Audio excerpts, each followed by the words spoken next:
En este vídeo vamos a explicar cómo hay determinadas moléculas que son capaces de unirse a las enzimas y modificar su velocidad. Estas moléculas son los inhibidores, que interfieren en la catálisis, enlenteciéndola o deteniendo la reacción totalmente. Hay dos clases de inhibidores, los reversibles y los irreversibles. En este vídeo vamos a explicar los primeros, los reversibles.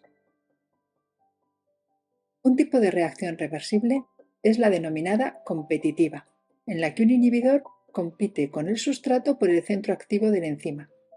Mientras el inhibidor ocupa el lugar activo, impide la fijación del sustrato. Estos inhibidores competitivos son estructuralmente similares al sustrato que se combina con la enzima, formando un complejo enzima-inhibidor que no conduce a la catálisis y que afecta negativamente a la eficiencia de la enzima. La geometría molecular de estos inhibidores se parece a la del sustrato y podemos a menudo llegar a conclusiones sobre qué regiones del sustrato están interaccionando con la enzima. La inhibición competitiva se puede analizar mediante la cinética del estado estacionario en presencia de un inhibidor competitivo. Si partimos de la ecuación de Michaelis-Menten, ahora la velocidad va a ser la velocidad máxima por la concentración del sustrato partido alfa por la constante de Michaelis-Menten más la concentración del sustrato. Este alfa por Km se denomina la constante aparente. Y este alfa tiene un valor que es igual a 1 más la concentración de inhibidor partido la constante que rige el equilibrio enzima más inhibidor para dar el complejo enzima-inhibidor. Y esta constante a su vez, como es una reacción química, es la concentración de enzima por la concentración de inhibidor partido la concentración del complejo enzima-inhibidor. En estas reacciones se puede cambiar el sentido de la competición a favor del sustrato simplemente añadiendo más cantidad de sustrato, ya que se minimiza la posibilidad de que se fije el inhibidor, y por lo tanto la velocidad máxima será normal. No obstante, la concentración del sustrato a la que la velocidad es un medio de la velocidad máxima, lo que llamaríamos la constante de Michaelis-Menten aparente, sí que va a aumentar en presencia del inhibidor, y lo va a hacer en ese factor alfa.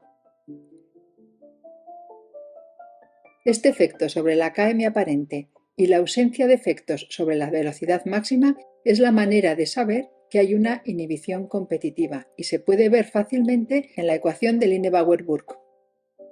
Si hacemos la representación de 1 partido v frente a 1 partido s, vemos que la recta se ha modificado en la pendiente y si hacemos 0 el valor de 1 partido v, vemos que el punto de corte con el eje de abscisas es ahora menos 1 partido alfa por Km, es decir, la Km aparente. Hay otros tipos de inhibición reversible, como la acompetitiva y la mixta. A menudo las vamos a definir aplicándolas para reacciones de un solo sustrato, pero en la práctica solo se observan en reacciones en las que actúan 2 o más sustratos. Un inhibidor acompetitivo es aquel que se fija en un sitio distinto al centro activo de la enzima y, a diferencia de un inhibidor competitivo, solo se va a unir al complejo ES. En presencia de un inhibidor acompetitivo, la ecuación de Michaelis-Menten se nos va a transformar en que V va a ser igual a la velocidad máxima por la concentración de sustrato partido Km más alfa por la concentración de sustrato, donde este alfa va a ser 1 más la concentración de inhibidor partido la constante del equilibrio en el que se forma el complejo enzima-inhibidor. En este caso, y aunque nosotros aumentemos la concentración de sustrato, nunca vamos a poder alcanzar la velocidad máxima. Si hacemos la inversa de la ecuación y representamos la recta, vemos que la pendiente de la recta se va a mantener constante, pero la velocidad máxima se va a ver modificada por ese factor alfa. Si hacemos 0 a 1 partido v, nos va a quedar que el punto de corte con el eje de abscisas es menos alfa partido Km.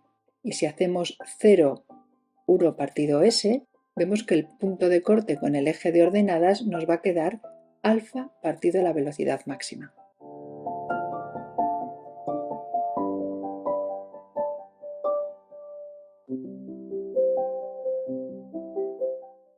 Si vemos ahora la inhibición mixta, es una mezcla de las dos anteriores. El inhibidor puede unirse tanto a la enzima libre como a la enzima acomplejada en el complejo ES.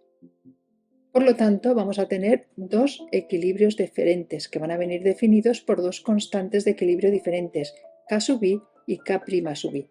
Por lo tanto, va a estar modificándose la Km y tendremos una Km aparente como en el caso de la inhibición competitiva y la velocidad máxima como en el caso de la inhibición acompetitiva. Matemáticamente, si lo llevamos a la ecuación de Michaelis-Menten, la velocidad va a ser igual a la velocidad máxima por la concentración de sustrato partido alfa por Km más alfa' por la concentración de sustrato.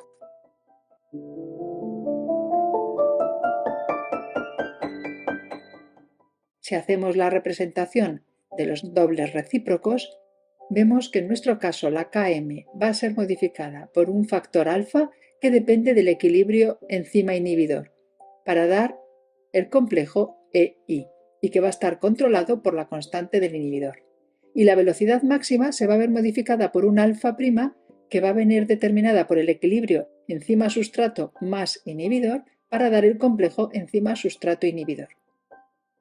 Igual que en los casos anteriores, si hacemos 0, 1 partido v para ver el punto de corte con el eje de abscisas, nos va a dar que va a ser menos 1 partido alfa por Km. El punto de corte con el eje de ordenadas nos va a dar alfa' partido la velocidad máxima y la pendiente va a ser alfa por Km partido la velocidad máxima.